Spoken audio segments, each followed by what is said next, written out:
लो दोस्तों, तो चलिए बकचोदी पेलते हैं। तो दोस्तों पता है, लाइफ में कभी भी ये नहीं सोचना चाहिए कि पकड़ो, अगर तुम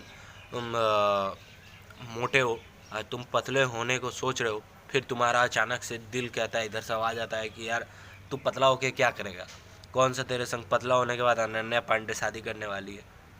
तो गाइस, लाइफ में ये कभी मत सोचो, ऐसा सोचो कि यार तू पतला हो जाएगा तो मस्त एकदम पतला फिट लगेगा, फिट दिखेगा, तू एकदम मस्त मॉडल जैसा दिखने लगेगा।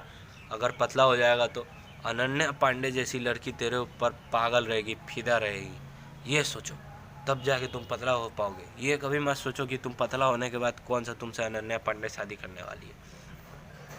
ये सोचो कि अनन्या पांडे जैसी लड़की तुम पे फिदा हो जाएगी। तो दोस्तों, मैं पहले भी कह चुका हूँ कि ये सब बकचोदी पेलना और बोलना बहुत आसान होता है, लेकिन करना नहीं। इसके पहले मैं ये बात कतई हज़ार सवा लाख बार कह चुका हूँ कि बोलना बहुत आसान होता है, करना नहीं। जिसके ऊपर बीतती है वही समझती है, मतलब वही समझता है हर की, और समझता है और समझती है।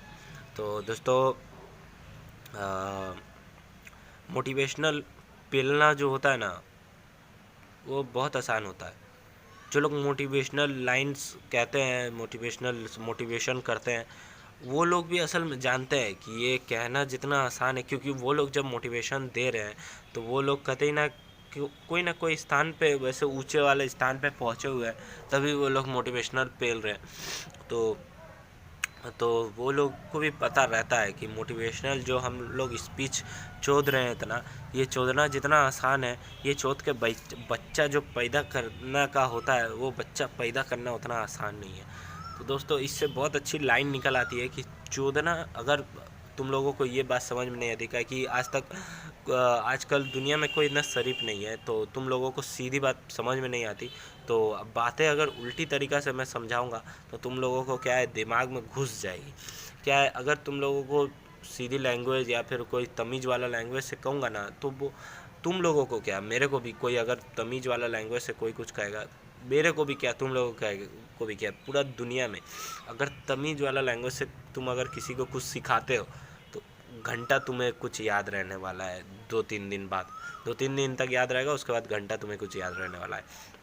और अगर तुम उसी चीज़ को कोई बदतमीज़ या फिर गाली गलौज दे के, माँ बहन की गाली दे के, झूठी मसला तेल नून एकदम मार के, उसे एकदम चटकारा बना के, गंदी लैंग्वेज में अगर तुम्हें उस बात को तुम अगर पेश करते हो, तो वो बात ज़िंदगी भर तुम जिसको सुना रहे हो और तुम जो कह रहे हो, वो तुम्हें पूरा एकदम लाइन बाय लाइन तुम्हें ज़िंदगी भर याद रहने वाली है। तो यही बात है, मैं जैसे अभी तमीज़ वाले लैंग्वेज में कहा, बोलना जितना आसान होता है, करना नहीं। ये बात तुम्हें क्या है, 1 घंटा 2 घंटा 3 घंटा 4 घंटा तक तुम्हारे दिमाग में रहेगी, उसके बाद क्या है, ख़त्म हो जाएगी। तो अगर मैं इसी चीज़ को अगर ऐसे कहता हूँ कि चोदना जितना आसान होता है, बच्चा पैदा करना उतना आसान नहीं होता। तो ये चीज़ क्या है, पूरा ज़िंदगी भर तुम लोगों को याद रहेगी कि चोदना जितना आसान होता है, बच्चा पैदा करना उतना आसान नहीं होता।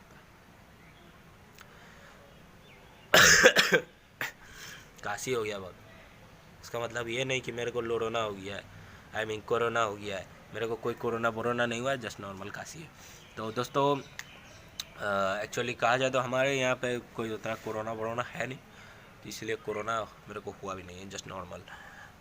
तो दोस्तों, तो आज मैं यही कहना चाह रहा था कि क्या ये दुनिया ना बहुत बदतमीज़ है, बहुत गंदी ये टाइप्स की है, तो तुम्हें भी गंदा होना पड़ता है। अगर तुम्हें गंदा नहीं भी बनना है तो तुम्हें बाहर से गंदा बनना पड़ेगा, अंदर से तुम तमीज़ भले ही रह सकते हो, वो भी तुम्हारा जीना हराम हो जाएगा। अगर तुम अंदर से तमीज़ बन के रहे तो तुम्हें चारों तरफ से गंदा हो जाना पड़ता है, अगर तुम्हें दुनिया में रहना है तो, अगर आगे बढ़ना है तो। क्या है, मैं इसके पहले भी कह चुका हूँ कि जो लोग नंगा हुए हैं वही लोग आगे बढ़ें। तुम तमीज़ से भद्र कपड़ा पहन के आओगे, गले से लेके पाँव के नाखून तक तुम्हारा ढका रहेगा तन बदन, तो घंटा तुम्हें कोई कुछ देखने वाला है। अगर तुम माथे के बाल से लेके पैर के नाखून तक अगर पूरे बस चले तो पूरे नंगा हो जाओगे, तो इंसान तुम्हें 1 घंटा या 2 घंटा तक निहारते रह जाएगा। तो यही बात है, दुनिया बहुत अश्लील है, आई मीन बहुत गंदी है, बहुत गंदी है। तो तुम्हें भी गंदा होना पड़ता है, तो दैट्स सॉल्व। और मैंने कह दिया जो, और यही मुझे कहना था आज, और मैंने कह दिया। अब जैसे तुम ही लोग देखो ना, दबू रत्नानी, वो जो फोटोग्राफर हुआ है, बहुत साला नंगा पुंगा वाला फ़ोटो खींचता है। अब तुम ही लोग देखो ना, वो तमीज़ वाला फ़ोटो खींचेगा। हम जैसे आगे वीडियो बताए थे हम कि दबू रत्नानी ये सब कौन स्टाइल है, जो ये सब एक्चुअली मतलब हम जैसे बोल रहे थे कि ये सब कौन स्टाइल है। ये सब आधा उघाड़ के, शरीर उघाड़ के, किताब से तन बदन ढक के, केला गाछ के पत्ता से तन बदन ढक के फ़ोटो खींचा रहे हो, पूरा पूरा बदन दिख रहा है। ये कौन स्टाइल है फोटोग्राफी का? एक्चुअली कहा जाए तो ये कोई स्टाइल नहीं है, ये पब्लिसिटी है। उसको पब्लिसिटी लूटना है। अगर दबू रत्नानी पूरा फुल तमीज़ वाला कपड़ा पहन के किसी का अगर फ़ोटो खींचता है तो उस फोटो में कोई इंटरेस्ट नहीं रखेगा। अगर कोई लड़की या फिर लड़का, हाँ, अपना तन बदन, हाँ, हल्का सा कोई चीज़ से ढका हुआ होगा, पूरा तन बदन उसका दिख रहा होगा, तो उस चीज़ को इंसान एक बार क्या 1000 बार देखेगा। लेकिन वही अगर तमीज़ वाला तुम खींचते हो फोटो तो कोई नहीं देखने वाला। तो इससे तो और एक बार इससे ये साबित होता है कि मैं जैसे कह रहा था कि ये कौन सा स्टाइल है, एक्चुअली ये कोई स्टाइल नहीं है, ये जस्ट पब्लिसिटी है। एक्चुअली जो लोग आगे बढ़ता है ना, उन लोगों को समझना पड़ता है कि एक्चुअली आएगा कैसे, वो लोग आगे बढ़ेगा कैसे। दुनिया को समझना पड़ता है, गंदा होना पड़ता है। तुम्हें भी गंदा होगे तभी आगे बढ़ोगे, तमीज़ बन के रहोगे कतई आगे नहीं बढ़ोगे। गंदा बनो, आगे बढ़ जाओगे। तो वो दबू रत्नानी समझ गया है कि लोग क्या चीज़ पसंद करता है, लोग क्या देखेंगे, लोग क्या किस में इंटरेस्ट लेंगे, तो घिसता है। तो ये कोई स्टाइल नहीं है, जस्ट पब्लिसिटी है।